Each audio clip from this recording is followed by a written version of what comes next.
Salut les amis, bienvenue sur Vivre de foi. Aujourd'hui, on continue notre lecture journalière de la Bible, cette fois-ci avec le chapitre 2 de l'évangile de Matthieu, du verset 19 au verset 23, avec le retour au pays de Joseph, Marie et Jésus.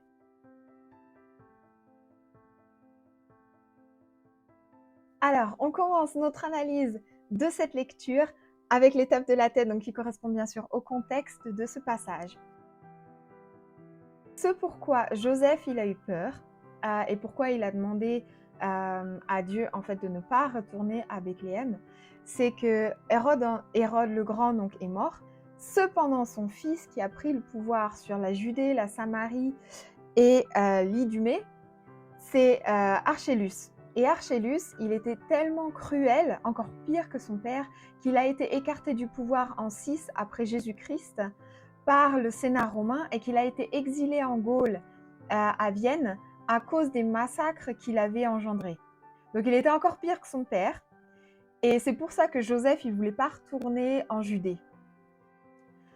La Galilée, elle était gouvernée par un autre fils de Hérode le Grand qui s'appelle Hérode Antipas. Et il était apparemment, il n'y a pas beaucoup d'informations dans la Bible sur Hérode Antipas, sauf qu'apparemment, Joseph, il avait moins peur de lui que du frère Archélus. Et donc, la Galilée était gouvernée par Hérode Antipas. Et c'est pour ça que donc, il a demandé à Dieu d'aller ailleurs et que c'était possible pour lui de retourner à Nazareth. Et la Judée a été, après que Archélus il était exilé en Gaule, la Judée a perdu son indépendance et a été gouvernée par un espèce de procureur, gouverneur romain. Allez, on passe à l'étape de nos sentiments, donc du cœur. Qu'est-ce que tu ressens en lisant ce passage et qu'est-ce que tu aimerais dire à Dieu? Moi, j'aime beaucoup ce passage puisqu'il nous confronte avec nos propres peurs. Joseph, il a une très bonne raison d'avoir peur de retourner en Judée. Il a une très bonne raison de dire à Dieu ou de dire à l'ange qu'il ne souhaite pas retourner en Judée et qu'il a peur puisque Archélus était encore plus cruel que son père. Et ce que j'aime beaucoup dans ce passage, c'est que Dieu, il comprend cette peur. Il le sait et il comprend Joseph. Et du coup, il l'envoie à Nazareth, donc en Galilée, dans un territoire qui est gouverné par un roi qui est moins cruel ou qui ne risque pas de tuer Joseph, Marie et Jésus. Et donc, c'est quelque chose qui me montre vraiment la compassion de Dieu. C'est quelque chose qui me montre la présence de Dieu dans nos sentiments, la compassion. La compassion que Dieu il peut avoir quand on a peur, quand on se fait des soucis. Je crois qu'il y a beaucoup de chrétiens qui, quand ils lisent la Bible, ne te fais pas de soucis, etc., et qui ont tendance à se rendre coupables des fois d'avoir un peu d'anxiété. Et évidemment, la Bible nous dit de ne pas nous faire de soucis. Elle nous dit de faire confiance à Dieu et que Dieu est bien plus grand que nos situations.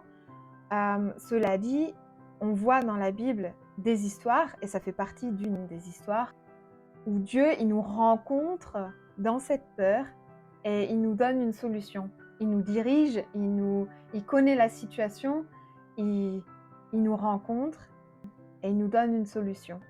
Et c'est ce qu'il a fait pour Joseph. Et donc moi, c'est quelque chose que j'aime beaucoup dans ce texte. Et c'est ce que je ressens en lisant ce texte. En quoi ce texte t'invite-t-il à agir? En quoi ce texte t'inspire-t-il pour ta foi au quotidien? Alors moi, ce texte, il m'inspire à parler avec Dieu beaucoup plus honnêtement, à vraiment être concrète et honnête dans ma prière. Évidemment, Dieu, il sait ce que je pense. Évidemment, il sait ce que je ressens. Mais je crois que quand on parle de relation avec Dieu, c'est basé sur la communication, sur le fait que tu essayes d'être proche de Dieu, sur le fait que tu essayes d'entendre, de prendre conscience de sa direction, de sa volonté, de ce qu'il peut vouloir te dire, et en même temps de communiquer honnêtement avec lui. Si jamais tu as effectivement peur, tu es triste, tu te ressens déprimé, que tu lui dises honnêtement et que tu lui apportes. Et qu'en échange, tu lui demandes sa sérénité, sa joie, sa paix. Je crois que c'est quelque chose de très important dans notre foi au quotidien. C'est de ne pas jouer le chrétien parfait, mais vraiment d'être honnête, d'avoir une relation de confiance et honnête et vraiment concrète avec Dieu. Et moi, c'est ce que je lis dans ce passage, c'est vraiment cet échange. Joseph qui a peur, Dieu qui donne une solution. Voilà, donc je trouve que c'est un très beau passage. Je vous propose de terminer cette vidéo par une prière qu'on apporte à Dieu ce qu'on a lu et ce qu'on a ressenti. Tu peux te joindre à moi, tu peux soit fermer les yeux, joindre tes mains, c'est comme tu le souhaites. Allez.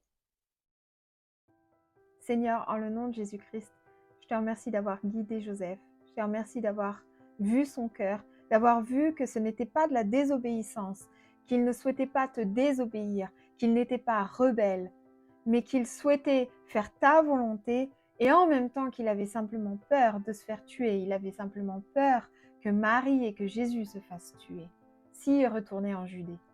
Et je te remercie, Seigneur, d'être si compatissant et que tu nous comprennes, que tu fasses preuve de grâce à notre égard pour nous guider, pour nous sortir de situations difficiles. Je te remercie pour ce magnifique passage qui montre ta volonté de prendre soin de nous, ta volonté de nous guider et qui montre aussi la volonté que tu avais que Jésus vive, que Jésus grandisse et que Jésus sauve le monde. Merci d'avoir pris soin de Joseph, Marie et Jésus. Et je te remercie pour le fait que tu vois nos cœurs. En le nom de Jésus-Christ, je prie pour que chaque personne qui voit cette vidéo ait le courage d'avoir une relation basée sur l'honnêteté et sur la confiance avec toi, Dieu. Je prie pour qu'on ait le courage de te dire ce qu'on ressente, qu'on ait le courage de te dire ce qu'on pense et qu'on ait le courage de se laisser toucher par toi, de laisser notre cœur touché par ta main, touché par ton regard, touché par tes mots, touché par ta présence, pour nous réconforter, pour nous apporter la paix, la maturité, mais aussi nous diriger dans nos vies. Amen.